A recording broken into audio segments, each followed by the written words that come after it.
जय माता दी दोस्तों, आज हम आपको बताएंगे कि नवरात्रि के तीसरे दिन कौन सी देवी की पूजा होती है। नवरात्रि के तीसरे दिन माँ दुर्गा के तृतीय स्वरूप माँ चंद्रघंटा की पूजा की जाती है। माता रानी का यह स्वरूप शांति, साहस और कल्याण का प्रतीक माना जाता है। इस दिन माँ चंद्रघंटा बाघ पर सवार होकर आती हैं। उनका तेजस्वी रूप भक्तों को निर्भय बनाता है और वहीं उनका सौम्य स्वरूप सुख और शांति प्रदान करता है। माँ चंद्रघंटा के गले में सुगंधित सफ़ेद फूलों की माला शोभायमान रहती है और उनके मस्तक पर अर्धचंद्र विराजमान रहता है, जिसके कारण से उन्हें चंद्रघंटा कहा जाता है। माँ चंद्रघंटा की 10 भुजाएं होती हैं। इनकी उपासना करने से भय दूर होता है और शत्रुओं पर विजय प्राप्त होती है। तो दोस्तों, आज हम आपको नवरात्रि के तीसरे दिन माँ चंद्रघंटा की पूजा विधि, अर्चना, आरती और कथा कैसे करते हैं इसके बारे में आपको बताएंगे। प्रातः उठकर स्नान आदि करके माँ की पूजा आराधना करें।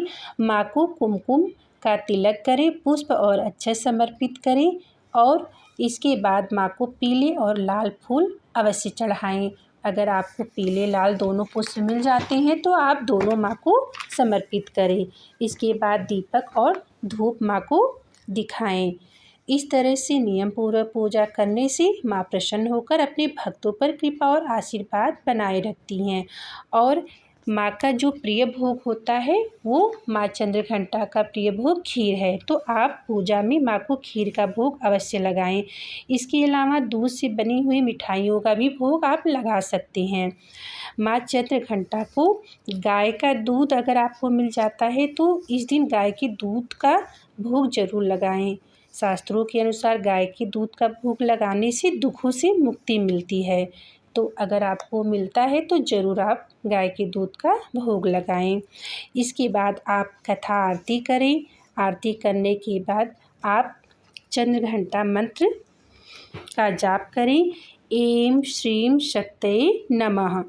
इस तरह से आप करके भूमि पर जल छोड़ दें। फिर स्तुति मंत्र बोलें। या देवी सर्वभूतेषु माँ चंद्रघंटा संस्थिता नमस्तस्यै नमस्तस्यै नमस्तस्यै नमो नमो। इस तरह से आपकी माँ चंद्रघंटा की पूजा पूर्ण हुई। दोस्तों, आपको हमारी जानकारी कैसी लगी? अगर आपको अच्छी लगी तो प्लीज़ लाइक कमेंट ज़रूर करिएगा। जय माँ चंद्रघंटा।